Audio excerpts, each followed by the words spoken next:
திருச்சிற்றம்பலம். தென்னாடுடைய சிவனே போற்றி, எந்நாட்டவர்க்கும் இறைவா போற்றி, அண்ணாமலையம் மண்ணா போற்றி, கண்ணாரமுதற் கடலே போற்றி, காவாய் கனகத்திரளே போற்றி, கைலை மலையானே போற்றி போற்றி. பொழியர்கோன் வெப்பொழித்த புகழியர்கோன் கழல் போற்றி, ஆழிமிசை கல் மிதப்பில் அணைந்த பிரான் அடி போற்றி, வாழி திருநாவலூர் வந்தொண்டர் பதம் போற்றி, ஊழிமலி திருவாத ஊரர் திருத்தாள் போற்றி போற்றி. நம்ம யாழும் அம்மையப்பனை வணங்கி, குருநாதர் காழிப்பிள்ளையாரை வணங்கி, நமக்கு வாய்ப்பு கொடுத்த அப்பர் மன்றத்தின் சாந்தி சண்முகம் அவர்களை வணங்கி கொண்டு, இங்குள்ள அடியார்கள் எல்லாரையும் அடிபணிந்து மனம் மொழி மெய்களால் வணங்கி கொண்டு, நமக்கு கொடுத்திருக்கும் 4ஆம் திருமுறையில் இன்னம்பர் அதை பற்றி தொடங்குவோம். திருச்சிற்றம்பலம். என்னில் யாரும் எனக்கினி யாரில்லை, என்னில் யாரும் எனக்கினி யாரில்லை, என்னிலும் இனியான் ஒருவன் உளன், என்னில் யாரும் எனக்கினி யாரில்லை, என்னுள்ளே உயிர்ப்பாய் புறம் போந்து போக்கு, என்னுள்ளே நிற்கும் இன்னம்பரீசனே.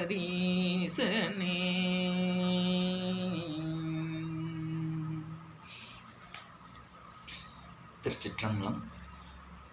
திரு இன்னம்பர். அம்பர் அப்படின்னா ஆகாயத்தை குறிக்கும். ஆகாயத்தில் வலம் வரும் சூரியன் இழந்த தன் ஆற்றலை பெறுவதற்கு இத்தல இறைவனை பூஜித்துள்ளான். சூரியன் பூஜித்ததால் இன்னம்பர், இன்னன் என்னும் சூரியன், அதனால இன்னம்பர் என்று பெயர் வந்தது. பால்குனி மாதம், பங்குனி மாதம்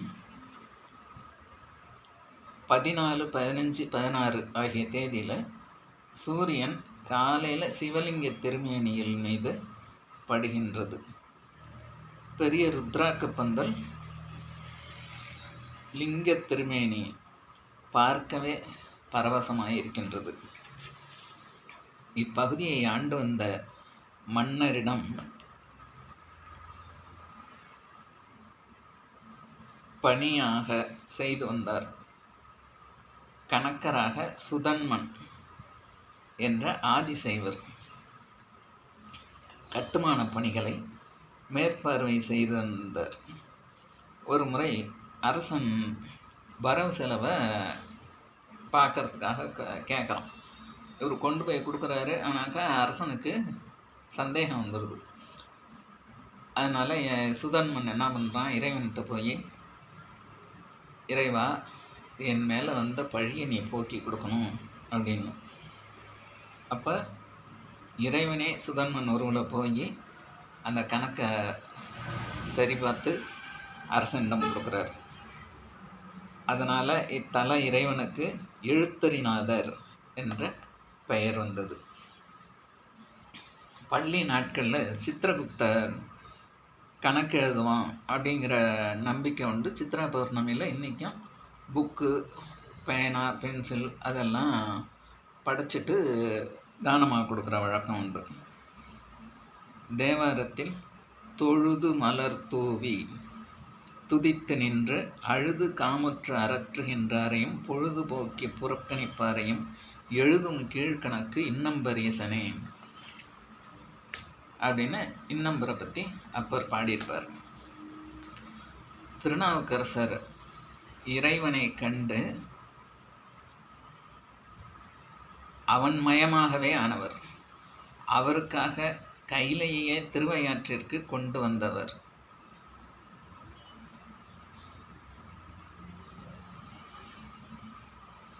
எழுதும் கீழ்கணக்கு இன்னம்பரீசனே அப்படிங்கிறத 11ஆம் திருமுறையில் பட்டினத்தார் மும்மணி கோவையில் உபயோகிக்கிறார். வரி நெடும் புத்தகம் அப்படின்னு. வரி நெடும் புத்தகம் ரூல்டு நோட்டு இறைவன்கிட்ட இருக்குது. அவன் கணக்கு எழுதி வச்சுக்கிட்டு இருக்கான். அவன் எழுதுகிற கணக்கு அடியார்கள் பட்டியலை அதில் எழுதி வச்சுருக்கானோ, அதில் என்னையும் சேர்த்துருங்க அப்படின்னு அவர் சொல்கிற மாதிரி வருது. 7ஆம் நூற்றாண்டு அப்பர், 10ஆம் நூற்றாண்டு பட்டினத்தார். அவங்களுடைய கணக்கில் தவறே இருக்காது. 7ஆம் நூற்றாண்டில் அவர் கேட்டதும் அதே தான், என்ன அடியார்கள் கூட்டத்தில் சேர்த்து வையின்னு. பட்டினத்தார் கேட்குறதும் அதே தான். நம் செயல்பாடுகள், நாம் எண்ணும் எண்ணங்கள் கூட பதிவாகிவிடும். இதை அமெரிக்க ஆராய்ச்சியில் உண்மையாக நடந்த சம்பவம் இதை சொல்லியிருக்காங்க. ஹிப்னாட்டிசம், மயக்க மருந்தை கொடுத்து பெயர், அவருக்குள்ள வியாதி பெயரை சொன்னாக்கா அவருக்கு இந்த வியாதி, இந்த மருந்து கொடுத்து இந்த ட்ரீட்மெண்ட் கொடுத்தா சரியாகும் அப்படின்னு சொல்கிறாரு.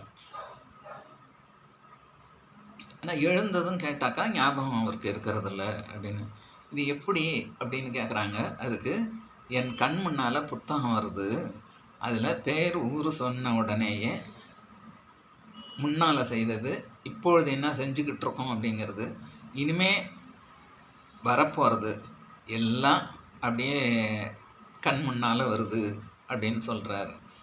ஆகாய பேரேடு இது சத்தியம் அப்படின்னு சொல்கிறாருன்னு நம்ம பக்தவத்சலம் ஐயா குறிப்பிட்டுள்ளார். அக்யூரேட்டாக அப்படியே அவ்வளோ சரியாக இருக்குமா கீழ்கணக்கு அப்படிங்கிறது. என்னால் பணி செய்யப்படுவது பின்னே செய்வது வேறு. இதை திருமூலர் கண்காணி இல்லா இடமில்லை அப்படின்னு குறிப்பிட்டிருப்பார்.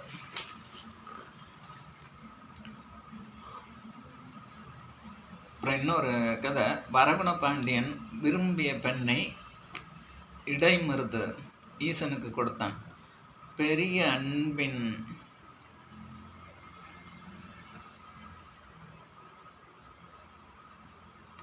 பிடித்த பொருளை இறைவனுக்கு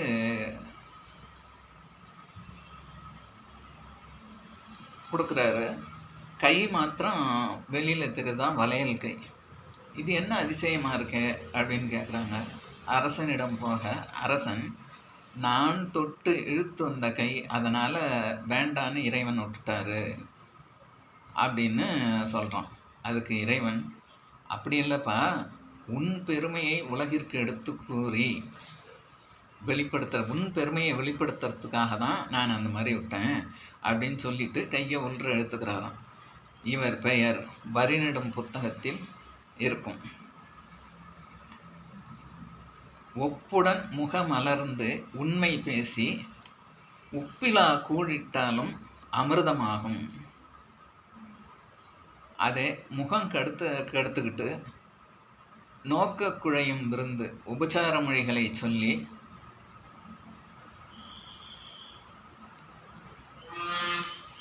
உண்மை அன்பு இல்லாமல் இருந்தால்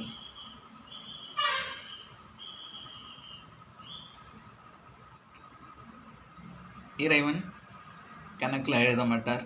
உண்மையோட அன்பாக நீங்கள் வெறும் உப்பு போட்ட கூழை கொடுத்தா கூட அது இறைவனோட கணக்கில் சேரும். பரவப்படுவான் பரமனை ஏத்தில், வணங்கக்கூடிய கடவுளை வணங்க வேண்டும். ஏழைக்கு உதவி செய்யுங்கள், மரத்தை வளர்த்து நீர் ஊற்றினால் நம் பெயரும் வரிநெடும் புத்தகத்தில் எழுதப்படும்.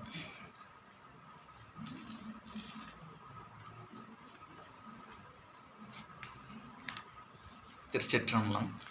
நமக்கு கொடுத்துள்ள தலைப்பு பிறவி நீக்கி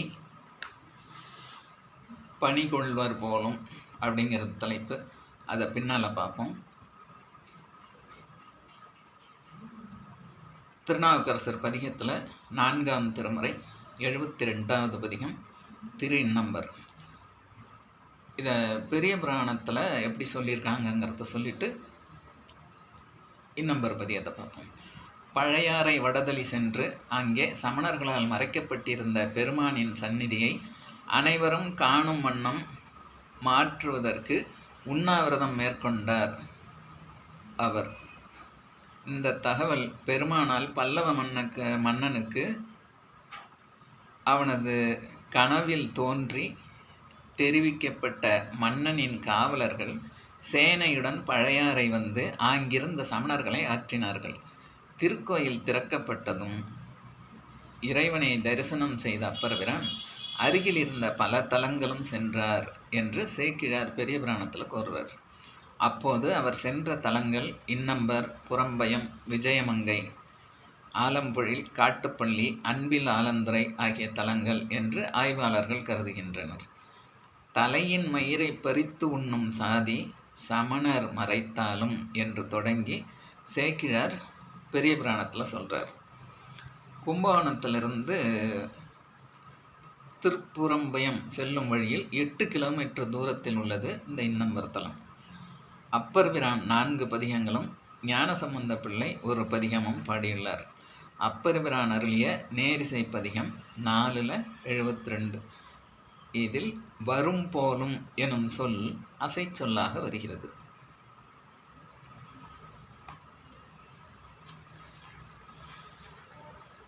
பாட்டை பார்ப்போம். திரு இன்னம்பர். விண்ணவர் மகுட கோடி மிடைந்த சேவடியர் போலும் பெண்ணொரு பாகர் போலும் பேடலியானார் போலும் வண்ணமாலயனும் காணாமால் வரை பெரியர் போலும் எண்ணொரு அநேகர் போலும் இன்னம்பரீசனாரே. ஏகன் அநேகன் என்னும் தொடர் ஒப்பற்ற ஒருவனாக இருக்கும் பெருமான் எண்ணற்ற உருவமுடையவனாக உணர்த்தப்படுகிறது. 8 உருவங்கள், 5 பூதம், 2 சுடர், ஆன்மா. இதை தோல் நோக்கத்திலையும் மாணிக்கவாசகர் சொல்லியிருப்பார். எண்ணற்ற தேவர்கள் என்று உரைத்த கோடி என்று அப்பர்பிரான் இங்கே கூறுகிறார்.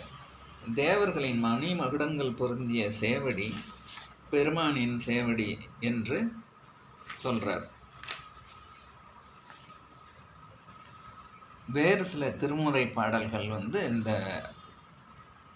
நிகழ்ச்சியை நினைந்துருகும் அடியாரை நைய வைத்தார் என்ற பாடலில் நனைந்தனைய திருவடி என்மேல் வைத்தார். எப்படி நனைந்தாராம்? தேவர்கள் பெருமானின் திருவடிகள் குனிந்து வணங்கிய போது அவர்கள் முடியில் இருந்த மலர்களிலிருந்து ஒழுகிய தேன், அந்த தேன் பெருமானுடைய திருவடிகளை நினச்சிச்சான் அப்படின்னு சொல்கிறார். இதனையே காரைக்கால் அம்மையார் அற்புத திருவந்தாதியில் இறைவன்பால் தங்களுக்குள்ள பிரிவினையை காட்ட முடி அணிந்த தலைகளால் பெருமானின் திருவடியை வணங்க அந்த முடிகளில் தழும்பேறி பெருமானின் பாதங்கள் காண்பதற்கு அழகின்றி உள்ளது என்று வருந்துகின்றார் காரைக்கால் அம்மையார்.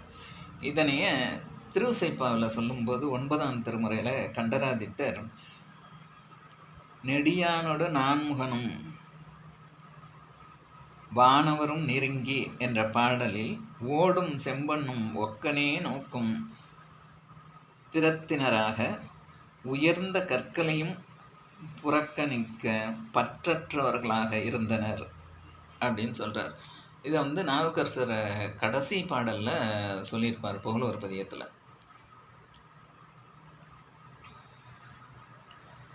எண்ணற்ற தேவர்களை தங்களது முடிகள் நிற்க தலைகளை சாய்த்து பெருமானது திருவடிகளில் தங்களது திருவடிகள் இணையுமாறு வணங்குகின்றார்கள். அத்தகைய பெருமை வாய்ந்த திருவடிகளை உடைய இறைவன் பார்வதி தேவியை தனது உடலின் ஒரு பாகத்தில் கொண்டவர். அதனால் ஆணாகவும் பெண்ணாகவும் அலியாகவும் திகழ்கின்றார். அவர் கருநீல திருமாலும் பிரமனும் காணாத வண்ணம் மலை போன்று உயர்ந்த தீப்பிழம்பாக நின்றவர் ஆவார். தனது அடியார்களின் விருப்பத்திற்கும் தேவைக்கும் ஏற்ப உருவங்களை எடுக்கவல்ல பெருமான் இன்னம்பர் தலத்தில் உறையும் தலைவர் ஆவார்.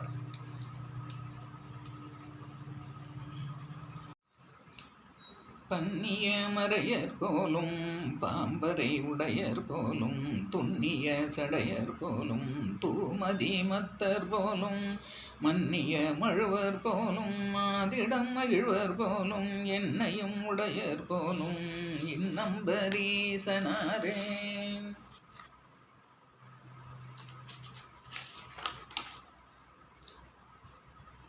பன்னிய மீண்டும் மீண்டும் சொல்லிய பெருமான் எப்பொழுதும் வேதத்தை சொல்லி கொண்டிருக்கிறாராம். அதனால் அதை குறிப்பிடுவதற்காக பன்னிய மறையர் அப்படின்னு சொல்கிறார். துண்ணிய நெருங்கிய அடர்ந்த குறையுடன் வந்து பெருமானிடம் சரணடைந்த சந்திரன் புத்தி பெற்றதால் தூயமதி என்றார். பெருமானை அடையும் எந்த பொருளும் தூய்மை அடைவது இயற்கை தானே. எப்பொழுதும் வேதங்களை ஓதியவாறு இருக்கும் பெருமான் பாம்பினை அரைஞானாக கட்டியுள்ளார். சடையில் தூய்மையான பிறைச்சந்திரனையும் ஊமத்த மலரையும் வைத்துள்ளார். அவரது கையில் மழுவாயுதம் நிலையாக பொருந்தியுள்ளது. இடப்பக்கத்தில் உமையம்மை மகிழ்ச்சியாக காணப்படுகின்றார். இத்தகைய பெருமைகளையுடைய பெருமான் அடியேனையும் அடியனாக ஏற்றுக்கொண்டுள்ளார். அவர்தான் இன்னம்பரில் தலைவனாக உரைகின்றார். 3வது பாடல். மறியொரு கையர் போலும் மாதுமை உடையர் போலும் பரிதலை பிறவி நீக்கி பணி கொள வல்லர் போலும் செறிவுடை அங்கமாலை சேர்த்திரு உருவர் போலும் எரிபுணர் சடையர் போலும் இன்னம்பரீசனாரே.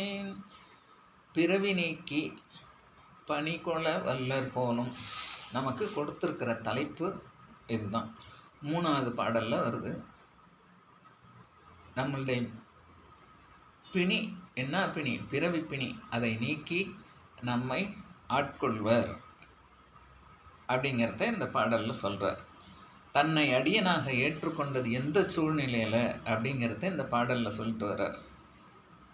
தலைமுடியை பறித்து கொள்கின்ற சமணர் கூட்டத்தில் இருந்த என்ன மாற்றி தேவார பாடல்களை பாடி இறைவனுக்கு தொண்டு செய்யும் பிறவியாக மாற்றினார் அப்படிங்கிறத குறிப்பிடுறாரு.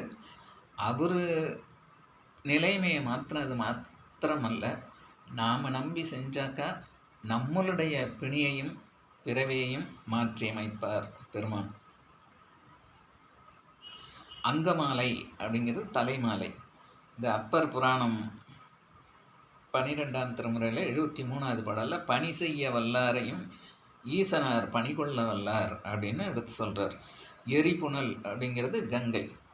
ஒரு கையில் மான்கன்றை ஏந்தி பார்வதி பாகராய் தலைமயிரை வலிந்து பிடுங்கிக் கொள்ளும் சமணத் தோற்றத்தை நீக்கி அடியேனை தம் திருத்தொண்டில் ஈடுபடுத்த வல்லவராய் செறிந்த தலைமாலை அணிந்த வடிவினராய் அலைவீசும் கங்கையை சடையில் தரித்தவராய் உள்ளார் நம் இன்னம்பர் ஈசர். 4வது பாடல். விடமலி கண்டர் போலும் வேள்வியை அழிப்பர் போலும் கடவுணல் விடையர் போலும் காலனை காய்வர் போலும் படமலி அறவர் போலும் பாய்புலி தோலர் போலும் இடர் கலைந்தருள்வர் போலும் இன்னம்பரீசனாரே. விடமலி கண்டர் பார்க்கடலில் எழுந்த நஞ்சு நின்ற திறத்தினை மிக காட்டிய கழுத்துடையவர். வேள்வியை அழிப்பர். தக்கனோட சம்ஹாரத்தை இங்கே சொல்கிறது. காலனை காய்வர் மார்க்கண்டேயனுக்காக யமனை உதைத்த வரலாற்றை சொல்கிறார். இடர் கலைந்து அருள்வார். பந்தபாசம் கலைந்து வீடு பெற்றை அருளை செய்வார். சிவப்பெற்றை கொடுப்பார். இதை நெடுங்கலம் அதிகத்தில் மறையுடையாய் தோளுடையாய் வார்சடை மேல் வளரும்.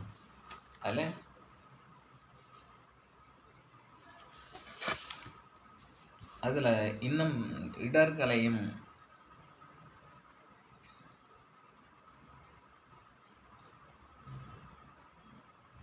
இன்னம்பரீசன் நஞ்சு பொருந்திய கழுத்தினையுடையவர், தக்கன் வேள்வியை அழித்தவராய், பெரிய காளையை செலுத்துபவராய், கூற்றுவனை கோபித்தவராய், படமெடுக்கும் பாம்பினை உடையவராய், புலித்தோலை உடுத்தவராய், அடியார்களுடைய துன்பத்தை போக்கி அருளுகின்றார். 5வது பாடல். அலிமலர் கொன்றை துன்றும் அவிர்சடை உடையர் போலும், களிமயிர் சாயலோடும் காமனை விழிப்பர் போலும், வெளிவலர் ஒருவர் போலும், வெண்பொடி அணிவர் போலும், எளியவர் கடியர்க்கென்று இன்னம்பரீசனாரே. அலி வண்டு, களிமயில் சாயல், களிப்புடைய மகிழ்ச்சியை உடைய மயில் இந்திரன். சூரபத்மனுடன் போர் செய்யும்போது சூரன் பறவையாக மாறுறான். அப்போ இந்திரன் மயில் உருவம் தாங்கி பெருமானை தாங்கி சண்டை போடுறார். அப்போ அவ்வளோ மகிழ்ச்சியாக இருக்கான், இறைவனை தாங்குகிற பாக்கியம் நமக்கு கிடச்சிச்சு அப்படின்னு. அதனால் இங்கே களிப்பு அப்படிங்கிற வார்த்தையை பயன்படுத்துகிறார். அதனால் களி மயில் என்று பெயர். அதுபோல் மகிழ்ச்சியாக இருக்கும் மயில் போல சாயலுடைய உமாதேவியை பாகமாக கொண்டவர். காமனை விழிப்பர், மன்மதனை நெற்றிக்கண்ணால் எரிச்ச கதை. பெண்ணின் பால் ஆசை நீத்தவரை, காமத்தை கடந்தவர், உமாதேவியாருடன் இருந்து கொண்டு தகனம் செய்தது வியப்பு. வெளிவளர் ஒருவர், அண்ட பகிரண்டம் முழுவதும் நிறைந்த விஸ்வரூபி. உலகினுக்கு உயிருமாகி உலகுமாய் நின்றது அப்படின்னு சித்தியார் சொல்லுது. இன்னம்பரீசர் வண்டுகள் மொய்க்கும் கொன்றைப்பூ மாலை பொருந்திய ஒளி வீசும் சடையை உடையவராய், மகிழ்ச்சி வரும் மயில் போன்று மென்மையுடைய பார்வதியை பக்கத்தில் கொண்டவராய், மன்மதனை சாம்பலாகுமாறு எரித்தவராய், எல்லா அண்டங்களும் நிறைந்த விஸ்வரூப தரிசனம் கொண்டவராய். பகவத்கீதையில் விஸ்வரூப தரிசனத்தை பற்றி விரிவாக சொல்லியிருப்பாங்க. திருநீற்றை அணிபவராய், அடியவர்கள் எப்பொழுதும் வணங்கி வேண்டுவதற்கு எளியராய் உள்ளார். 6வது பாடல். கணையமர் சிலையர் போலும், கரிபுரி உடையர் போலும், துணையமர் பெண்ணர் போலும், தூமணி குன்றர் போலும், அணியுடை அடியர் கூடி அன்புடு மலர்கள் தூவும், இணையடி உடையர் போலும் இன்னம்பரீசனாரே. கணை திருமாலாகிய பானம், சிலை மேருமலையாகிய வில், கரி யானை, தூய மணிக்குன்று கைலாயமலை. அணையுடை அடியர், தம் திருவடி நிழலை அணிதலை உடையவர் அடியார்கள். இணையடிகளை அடைய மலர்கள் தூவும் அன்பர்கள் அடியார்கள். இன்னம்பரீசன் அம்பு பொருந்திய வில்லினராய், யானைத்தோல் போர்வையினராய், பார்வதி பாகராய், தூய மாணிக்க குன்று போல்பவராய், உள்ளத்தில் தியானம் செய்யும் அடியார்கள் கூடி அன்புடு மலர்களை தூவும் திருவடியினையை உடையவரும் ஆவார். 7வது பாடல்.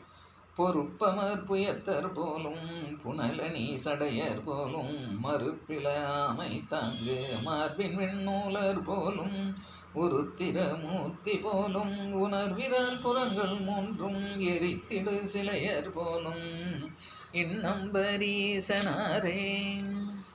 பொறுப்பமர் புயத்தர், மேருமலையாகிய வில் அமர்ந்த தோளார். மகாசம்ஹாரனாகிய பரமசிவன் அயன்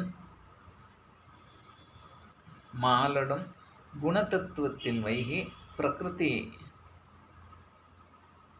புவனத்தில் சங்கரிக்கும் குணிருத்ரனை அன்று மாபாடிய சூத்திரம் சொல்லுது. மகாருத்ரனை குணிருத்ரனாக வைத்து எண்ணுதல் கூடாது. குணிருத்ரன் வேற, மகாருத்ரன் வேற. நம்மவர் அவரே மூவர் என்று எம்பிரானோடும் எண்ணி என்ன பாவம் தெரிந்தவரே அப்படின்னு திருச்சதகம் சொல்லும். அதனால மூவர்ல ஒருவராக இருக்கிற ருத்ரன் நம்ம சிவன் கிடையாது அப்படிங்கிறத இங்கே எடுத்து சொல்கிறாங்க.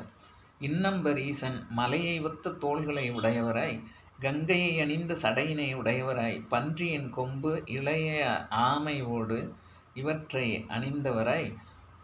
இதை ஞானசம்பந்தர் பாடலில் சொல்லும்போது, முற்றலாமை இளநாகமோடு முளைக்கொம்பு அவை பூண்டு அப்படின்னு சொல்லுவார்.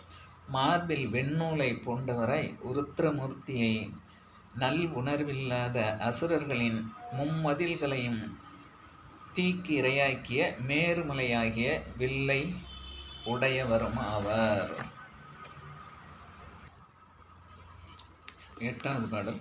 காடிடம் உடையர் போலும் கடி குரல் வெளியர் போலும் வேடுரு உடையர் போலும் வெண்மதி கொழுந்தர் போலும் கோடலர் வன்னி தும்பை கொக்கிரகலர்ந்த கொன்றை ஏடமர் சடையர் போலும் இன்னம்பரீசனாரே. காடு சுடுகாடு, கடி குரல் விளியர் உலகை அழித்து ஆடுங்கால் செய்யும் ஆரவாரத்தினர், அர்ஜுனன் தவத்தில் இடையூறு நீக்கச் சென்ற வேட்டுவ உருவத்தை உடையவர், கோடு அலர் கொம்பில் மலர்கின்ற எருக்கு வன்னியிலை தும்பை பூ கொக்கின் இறகு அலர்ந்த கொன்றையின் இதழ் இவைகள் பொருந்திய சடையை உடையவர். இன்னம்பரீசன் சுடுகாட்டை தங்கும் இடமாக கொண்டவராய், கடுமையான குரலால் ஒலி உண்டாக்குபவராய், அர்ஜுனனுக்காக வேடர் வடிவு எடுத்தவராய், பிறை சூடியவராய், கிளைகளில் மலர்கின்ற கொன்றைப்பூவின் இதழ்கள் தும்பை வன்னி கொக்கின் இறகு இவை அணியப்பட்ட சடையை உடையவராய் உள்ளார். காட்டில் தவம் செய்யும் பொழுது காண்டவவனத்தில் பசி என்று வந்தவனை வேடுவ குலத்தையே அழித்தாயே, ஏகலைவன் முன்னேறுகிறான் என்று அவன் கட்டை விரலை வாங்கினாயே என்று அவன்தான் நீ, வேடனே உனக்கு வேண்டியது கரிதானே, எடுத்துக்கொண்டு செல் என்றான். வேடனே என்று இழுத்து பேசியதால் அடுத்த ஜென்மம் கண்ணப்பனாக பிறந்தான் அர்ஜுனன்.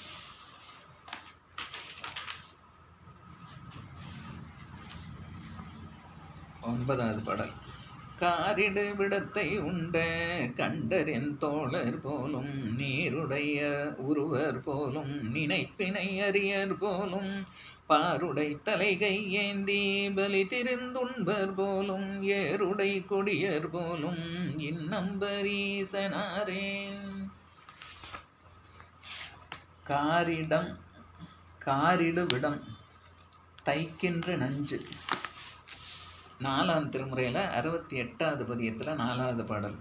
8 தோலை உடையவர் திருநெற்று மேனியர் நினைவிற்கு அரியர், பாருடை தலை சிதறுதலையுடைய பிரமந்தலை பலி பிச்சை, இன்னம்பரீசன் கைப்புச்சுவையை உடைய நஞ்சினை உடைய கழுத்தினராய், 8 தோள்களை உடையவராய், திருநீரணிந்த வடிவினராய், நினைப்பதற்கும் எட்டாதவராய், பருந்துகள் நெருங்கும் மண்டை ஓட்டை கையில் ஏந்தி பல இடங்களிலும் திரிந்து பிச்சையற்று உண்பவராய், காலை வடிவம் எழுதிய குடியினராய் உள்ளார். 10வது பாடல்.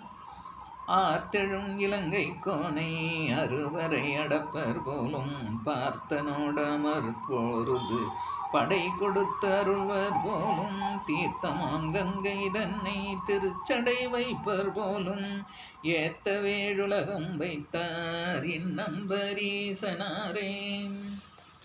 ஆர்த்து ஆரவாரம் செய்து கொண்டு வரும் கங்கை பெருமானுடன் இணைந்ததால் புகழ்பெற்ற மூவர்கள் இந்த பாடல் குறிப்பிடப்படுறாங்க. முதலில் மலையின் கீழ் அகப்பட்டு வருந்தினாலும் பின்னர் சாமகானம் பாடி இறைவனை மகிழ்வித்தமையால் எண்ணற்ற வாழ்நாளும் போர் வாழும் கொண்டார். யாரு? ராவணன். அவன் ராவணன்கிற பேரும் பெற்றவன். அரக்கன் தசக்ரீவன் காட்டுப்பன்றி வடிவத்தில் மறைந்து வந்த மூகாசுரனை கொன்றது எவரது அம்பு என்று சர்ச்சையில் ஈடுபட்டதால் சிவபெருமானுடன் போர் புரிய வேண்டிய நிலை அர்ஜுனனுக்கு ஏற்பட்டாலும் அவனது தவத்தினை மெச்சிய பெருமான் அவனுக்கு பாசுபத அஸ்திரத்தை பின்னர் அளித்தார். தனது விருப்பத்திற்கு எதிராக தன்னை பாதாளம் அழைத்துச் செல்வதற்கு பகீரதன் செய்த முயற்சியை முறியடிக்கும் வண்ணம் வேகமாக இறங்கிய கங்கையை பெருமான் தனது தலையில் தாங்கிராவிட்டால் கங்கைக்கு புண்ணிய நதி என்ற பெயர் கிடைத்திருக்காது. இதை மாணிக்கவாசகரும் சொல்லியிருப்பார். குறைந்த வேகத்துடன் பாதாளம் சென்று சகர புத்திரர்களுக்கு விமோசனம் அளித்ததுடன் அன்றி இருந்து தன்னில் நீராடும் பக்தர்களின் பாவத்தை நீக்கும் புண்ணிய நதியாகவும் மாறியது. பொழிப்புரை: மிகுந்த ஆரவாரத்துடன் கைலாய மலையினை பேர்த்தெடுப்பேன் என்று முயற்சி செய்த அரக்கன் ராவணனை மலையின் கீழே அழுந்துமாறு மலையின் மீது தனது கால் விரலை ஊன்றியவராய்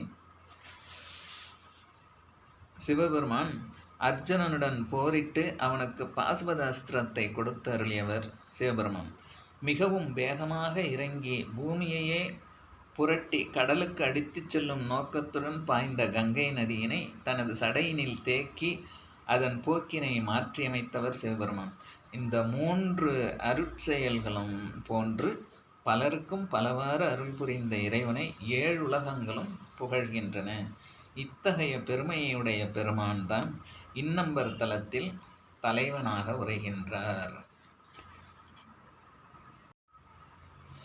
முடிவுரை: பதிகத்தின் முதல் பாடலில் விண்ணவர்கள் பெருமானின் பாதத்தில் தங்கள் தலைகளை சாய்த்து வணங்கி பெருமானை புகழ்கின்றார்கள் என்று கூறிய அப்பர் பெருமான் கடைசி பாடலில் 7 உலகத்தில் உள்ளவர்கள் அனைவரும் பெருமானை புகழ்கின்றார்கள் என்று கூறுகின்றார்.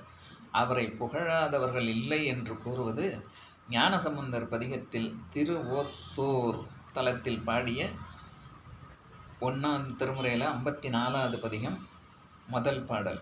பூத்தேர்ந்தாயன கொண்டு நின் பொன்னடி ஏத்தாதாரில்லை எண்ணும் கால் ஓத்தூர் மேய ஒளி மழுவாளங்கை கூத்தீரும் குணங்களே அப்படின்னு பாடியிருப்பார். மேலும் பதிகத்தின் பாடல்களில் பெருமானின் குணங்களை அருள் புரியும் தன்மைகள் குறிப்பிடப்பட்டு நாமும் பெருமானின் அருள் பெற இயங்குமாறு நம்மை அப்பர் பிரான் தூண்டுவதை உணரலாம். அடியார்களின் தகுதிக்கேற்ப எண்ணற்ற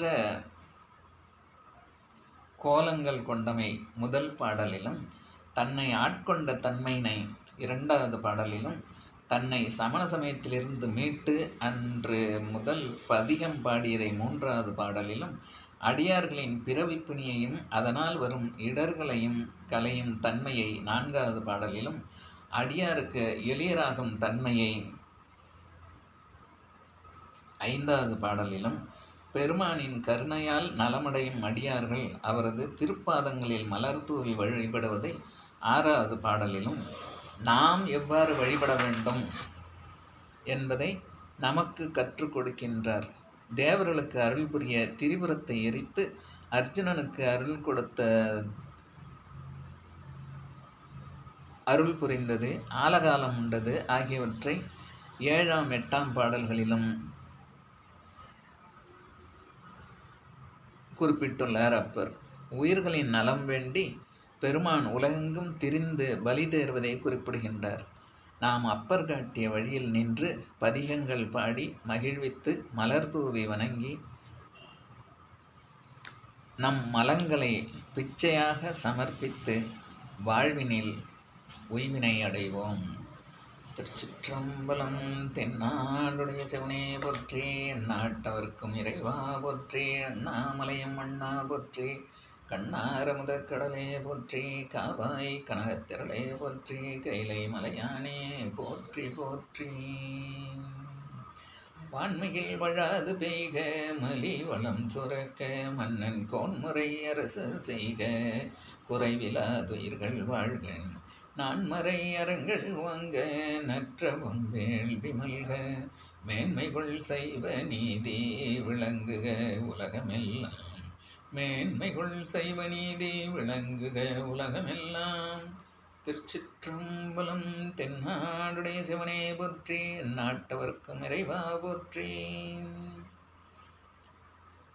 அடியார்கள் அனைவருக்கும் அடி வணங்கி வாய்ப்பு கொடுத்த சாந்தா சண்முகம் அவர்களுக்கு மீண்டும் வணக்கத்தை நன்றியும் தெரிவித்துக் கொண்டு விடைபெறுகிறேன். நன்றி. திருச்சிற்றம்பலம்.